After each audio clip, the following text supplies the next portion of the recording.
Tonight on CBC Vancouver News. Moving back where we can get more of our social connections back together.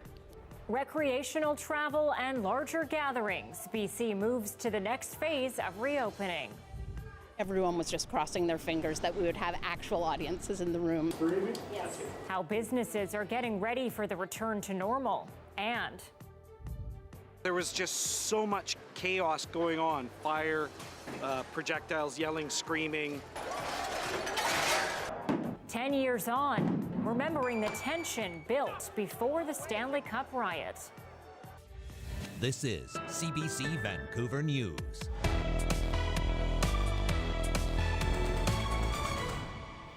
Good evening and thanks for joining us. Well, it's good news for our province. BC is set to move to the next phase of reopening tomorrow. This is thanks to lower COVID numbers and climbing vaccination rates. Our Tanya Fletcher joins us now with the details of what you can expect. Tanya, what changes tomorrow? Yeah, the public health orders are being amended, and here's what it means for gatherings effective tomorrow. Up to 50 people are allowed for outdoor social gatherings with friends and family. Indoor personal gatherings remain small, just 5 people or one other household inside. 50 people can also gather inside for organized gatherings where people are seated, like religious services. Dr. Bonnie Henry was asked if and how they'll monitor or enforce that to make sure people aren't mingling.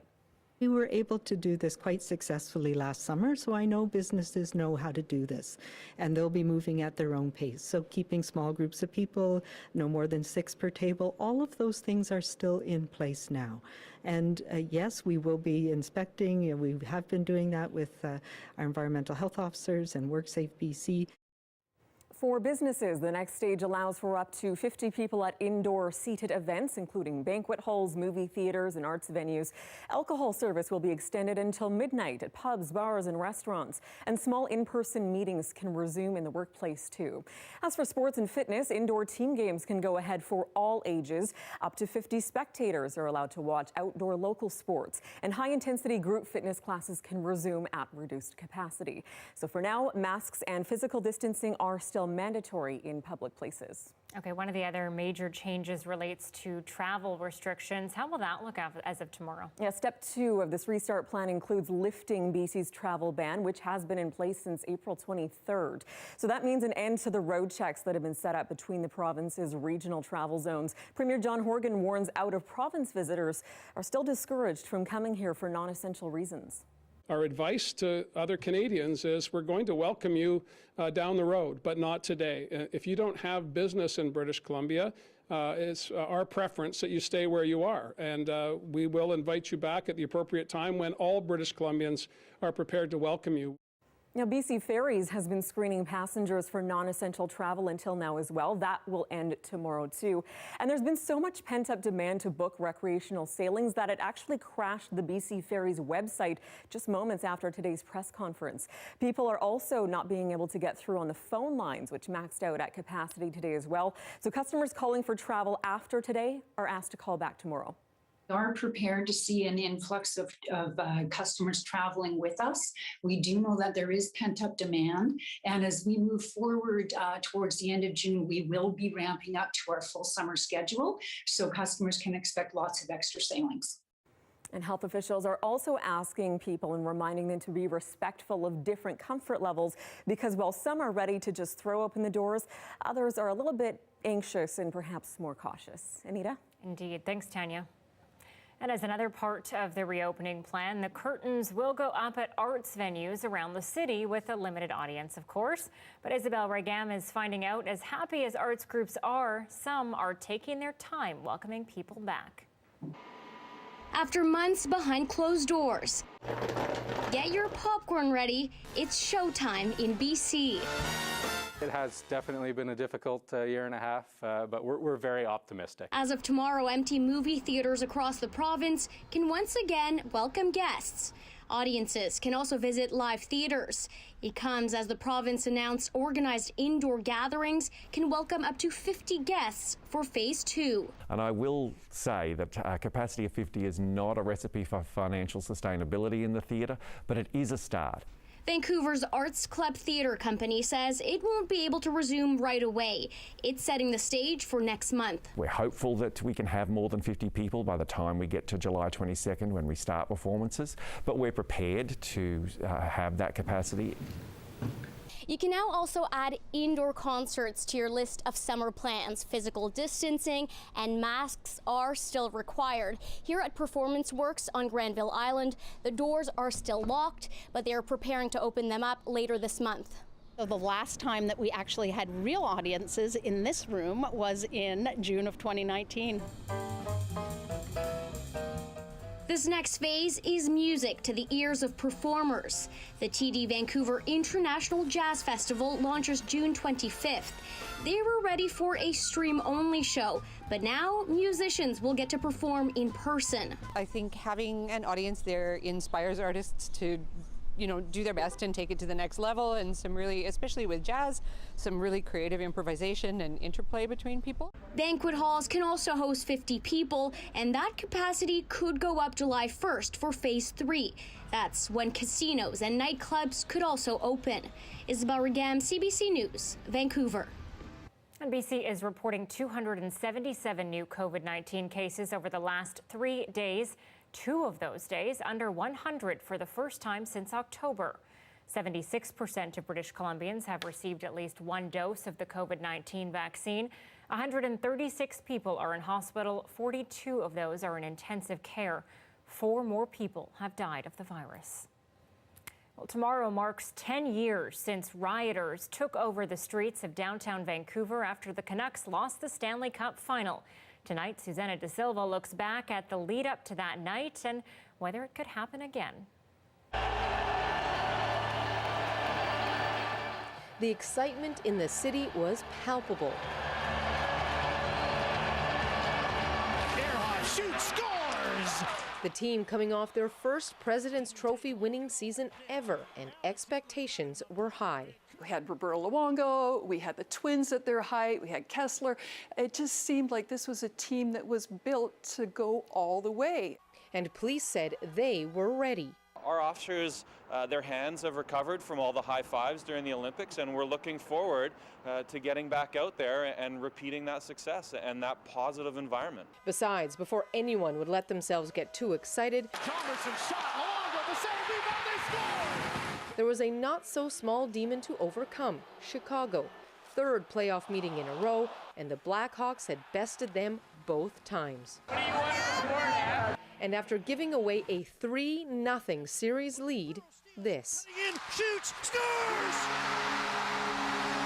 They've slayed the dragon! Then they took down Nashville in 6. Vancouver takes a 3-2 win. And then Kevin Bieksa's stanchion goal over San Jose in Game 5 to win the series. Burrows, it's up in the air. Score! And while crowds had been gathering downtown, the city set up live sites with big screens for the final. After all, one of the recommendations out of the report into the 1994 riots was to, unlike that year, set up designated sites for people to go watch. Some of the lessons learned is meet and greet, which is our crowd control unit is going to be out front and center. They're going to be highly visible, and they're going to be certainly looking for open consumption of liquor. They're also going to be looking for people that might be getting a little carried away and give them a friendly chat. Besides, the year before had seen Olympic celebrations, including hockey ones, go smoothly. It's a great opportunity for everyone to come out and party together. And as the series went on, the crowds grew, around 50,000 for Game 1, 3 times that by Game 7. At some point in time, though, there's not much you can do as the police because we don't have the numbers, and the crowd is like 150,000 people. We have maybe 800-900 officers. But police chief at the time, Jim Chu, says crowds larger than anticipated, combined with alcohol, created a dangerous mix. Every time a train landed or stopped at the station, massive amounts of people came out. They all had backpacks, coolers, so they were prepared to drink. And it just became more and more full in terms of the streets, and you couldn't even walk, you couldn't even see beyond the people. Liquor sales had been stopped early that day, as they were for Game 6, but this time there was advanced warning, and people stocked up.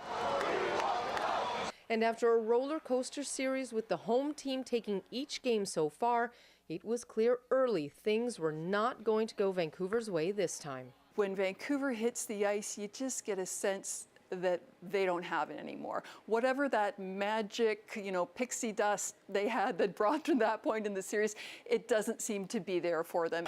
The Bruins are NHL champions.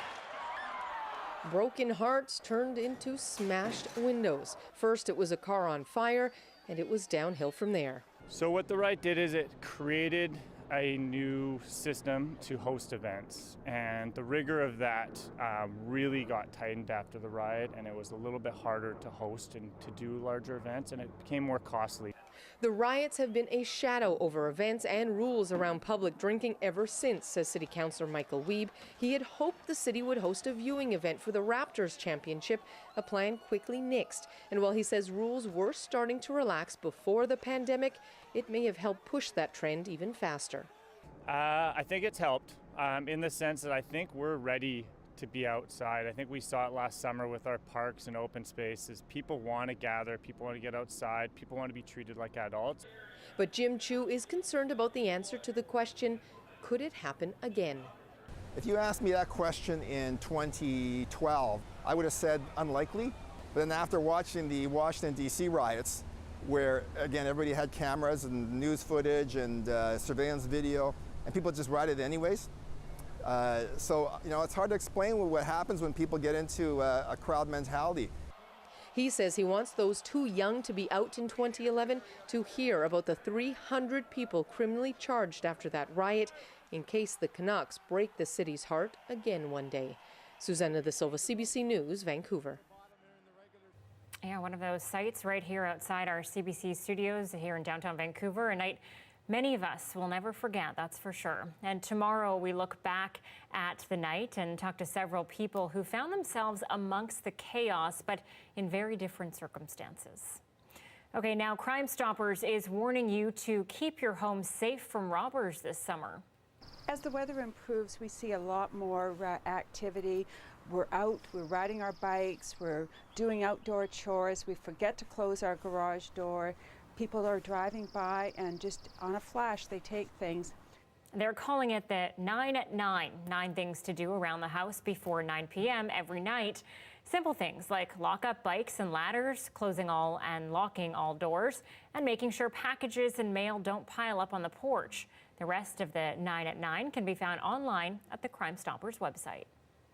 The City of Vancouver has put forward a plan that may see some residents pay up to $1,000 a year to park overnight on city streets. The pollution charge is one of the tools that we want to use to really encourage people to buy low emission or electric vehicles. The city says the proposed fee would only apply to brand new gas and diesel vehicles and would be tacked on to existing residential permit fees. Officials are now seeking public feedback on that plan with hopes of making a decision by fall.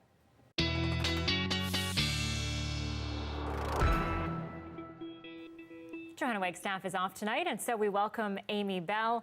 Amy, quite the downpour last night. Yes. I loved it, so I went outside to check it out, and it was so warm. Very warm. Tropical. Yeah, it was like somebody just turned the faucet on full blast, and it was intense. It was short-lived, but definitely woke a lot of people up, and we didn't see that sort of intensity again today. In fact, everything was fairly cloudy. It was very humid, though, and still on the warmer side. And right now, current temperatures, we are looking at things a little bit warmer still. So 18 in Pitt Meadows and Vancouver Airport, 17 out in the Fraser Valley. And we did see quite a bit of shower activity and even some lightning activity earlier today. And we do have a chance of some thunder and lightning later on this afternoon. But then once we get through unsettled weather tomorrow, we're into the sunshine, and I'll have another look in just a few minutes.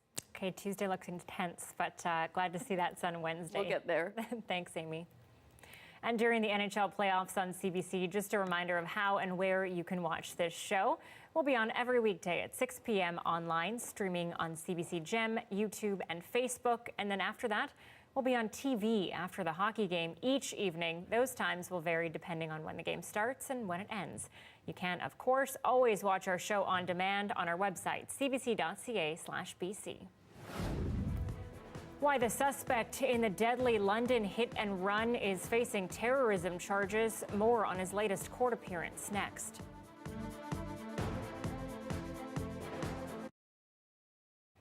Thanks for staying with us during our commercial-free live stream. A club for motorcycle enthusiasts is concerned members won't have a place to practice next year. The Metro Vancouver Parks Committee decided not to renew its lease. And as Christina Jung reports, it means after 50 years, the club is scrambling to find a new home. What was once a happy place for this group of motorcycle enthusiasts has now become a place of contention. For the last 50 years, the Canada Pacific Trail Association has called these terrains in the Balcarra region home. But this might be the last year they'll be allowed to ride here. So basically, Metro Parks decided that in March of last year, they gave us an announcement that they were terminating our interim lease. And this meant that we were going to be out in February 28th of 2022. So we knew that they were doing GPSing out in the trails, but we had no idea that they were finding anything wrong. According to members, the association has been working with the Parks Committee since 1971, and no concerns had been raised, so it was a surprise to find the notice last March. Well, shock would be an understatement. It's too bad that they didn't actually talk to us. The decision to not renew the lease has already been made by the Parks Committee, but Cameron is hoping it'll change its mind. We think we actually offer them some support because we'll basically be giving them free trail maintenance, and we're actually willing to dial back our operations in the park, to actually pull back our boundaries and keep out of their way, because we have never had any conflicts or complaints about any trials bike rider in the park. The committee says it's made the decision after seeing the increased popularity of the area and the environmental impact caused by the motorcycles. In 2020, for example, we had a record year. We went from 11.9 million visits to 16.5 million visits across our system. Much like we see from any off-trail use, we see soil displacement as one, compaction, the removal of organics. There is sensitive habitat in the area, there's streams in the area, and these are all areas of concern and things we want to manage and protect. The association is defending its case to the committee next week, and members are hoping the decision will be reversed so they can continue to ride these trails. Christina Jung, CBC News, Balcarra.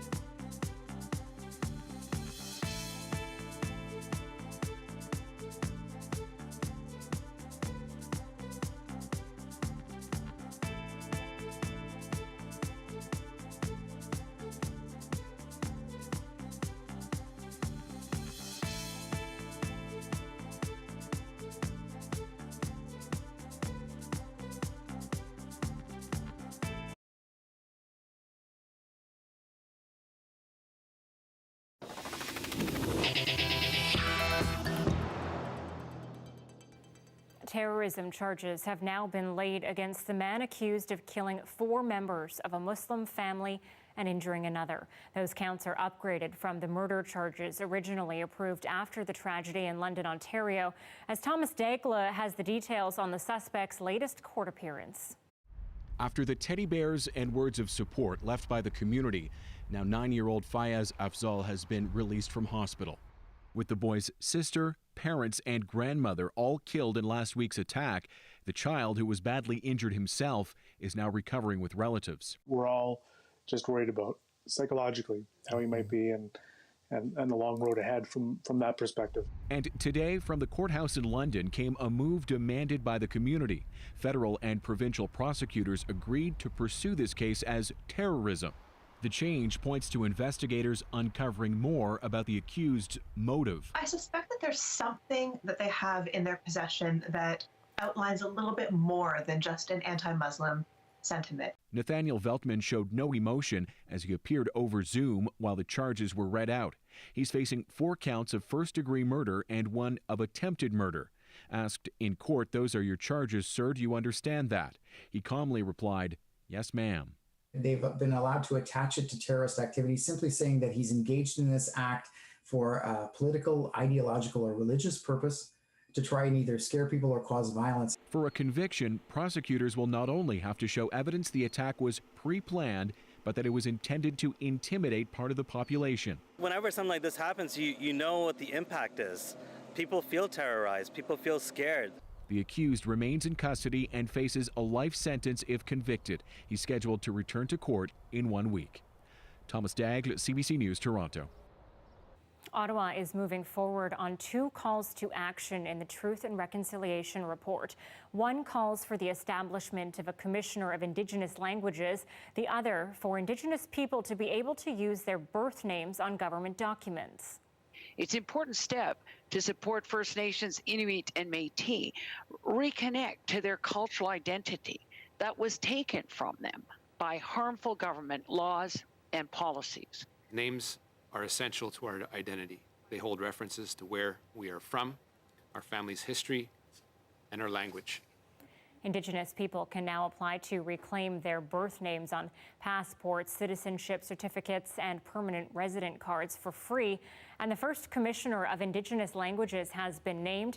He's from right here in BC. It's Shuswap Nation's Chief Ronald Ignace. The Truth and Reconciliation Commission produced 94 calls to action in its report that was released 6 years ago. Well, another year, another graduation that's going to look very, very different. How BC high schools are getting creative. Next.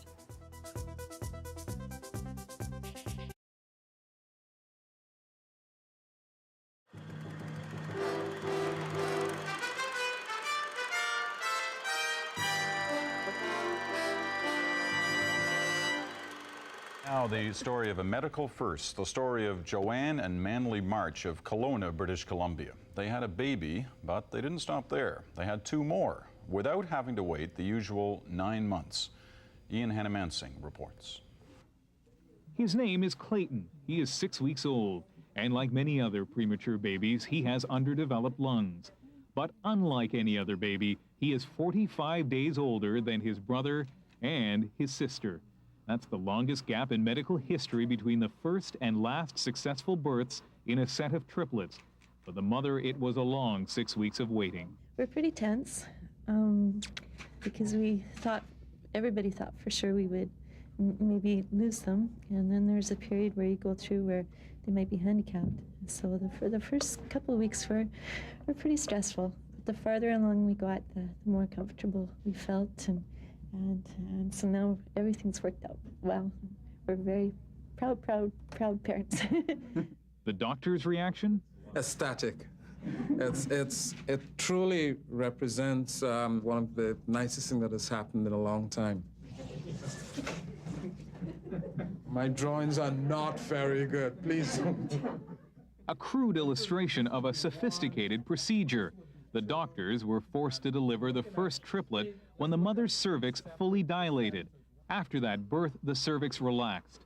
The doctors decided to take a bit of a gamble, allowing the remaining 2 fetuses to grow in the uterus. That increased the risk of infection, among other things, but also increased their chances of being born more developed. When the remaining 2 triplets hit 34 weeks, the doctors felt it was the optimum time for delivery. You can't generalize to every case, but I think what we have learned is that we can certainly attempt delay when it's necessary. We can attempt to keep fetuses in utero for longer periods of time. And for the parents, now that the ordeal of waiting has ended, they say a new and perhaps more familiar challenge is ahead. How do we diaper a baby? How do we feed? Just the basics. Ian Hannamansing, CBC News, Vancouver.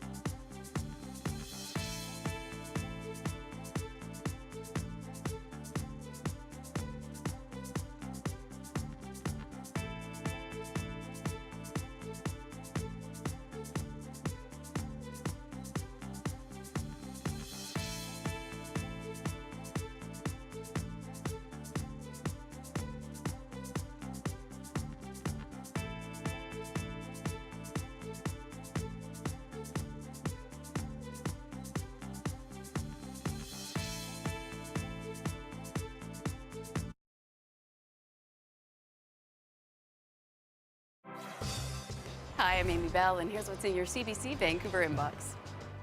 On June 23rd, Anita Bathe will moderate a panel of medical experts at UBC Dialogues Medical Innovations. Where is technology leading us? Learn more at alumni.ubc.ca. And June is Filipino Heritage Month, and CBC BC wants to share stories from BC's vibrant Filipino community. If you have a story to tell, head to cbc.ca/mabuhay today.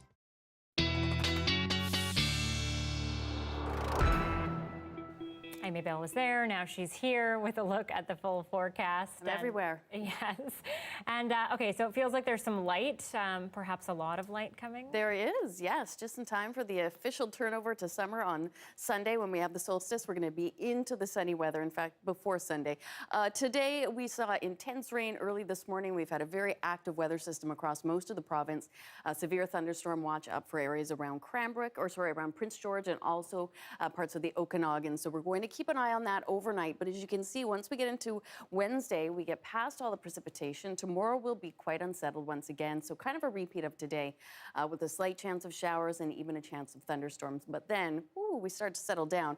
However, tomorrow is the unsettled one. And right across from Vancouver Island all the way into the Fraser Valley, we have this clouds, humid weather, chance of thunderstorms by the late afternoon. But then we tip over into this gorgeous sunny weather. So we've seen the rain pass by, and then on Wednesday we get into about a 20-degree range, and then just getting slightly warmer each day, and we'll be into those mid-20s by the weekend. And this is going to continue through the weekend and into next week. So plenty of sunshine to enjoy. Not too bad at all. Nope.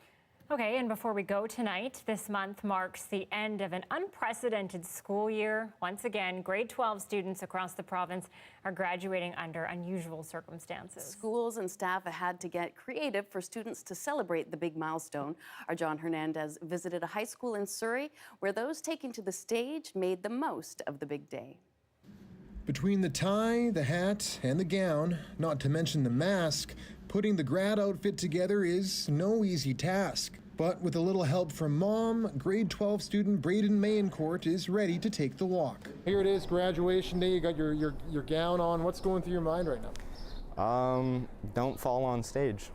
That's about it. It's the end of a school year like no other. Here at Fleetwood Park Secondary in Surrey, students like Mayencourt have had to adjust. Biggest changes would probably be the online stuff. That was really difficult, as well as not getting to be around the people that I've made such great friendships with on a daily basis. A year filled with cohorts, learning groups, and exposure notices. This has been a really hard year for our grads and all of our students. That's why staff wanted to give students a day to remember. This corridor was transformed into a graduation hall, spaced out for small groups of students and their families. I think I'm very fortunate considering last year a lot of parents didn't have this opportunity. I think it's fantastic. It's a big step in my kid's life, and I'm really thankful to be able to be here. The commencement speeches might be virtual, but the stage is real, and so are the emotions that come with turning the page. It's not quite being scared, but it's a little bit of the jitters for having to let go and leave to the next stage of life. For Mayencourt, the next stage is college in the U.S., where he'll play baseball and study to become a teacher. It's all part of a bigger plan that leads right back here. It's a great school. A lot of who I am is from Fleetwood, and I'm super grateful for this building and all of the people inside of it. A family tradition that he hopes to carry on well beyond the pandemic. John Hernandez, CBC News, Surrey. So nice to see that they can actually celebrate this year. Last year was disappointing for many. But yeah, it's an adjustment, but best of luck to them all. Absolutely. Okay, that is it for our show tonight. You can always find it online, cbc.ca/BC. And Dan is here after 11. Good night.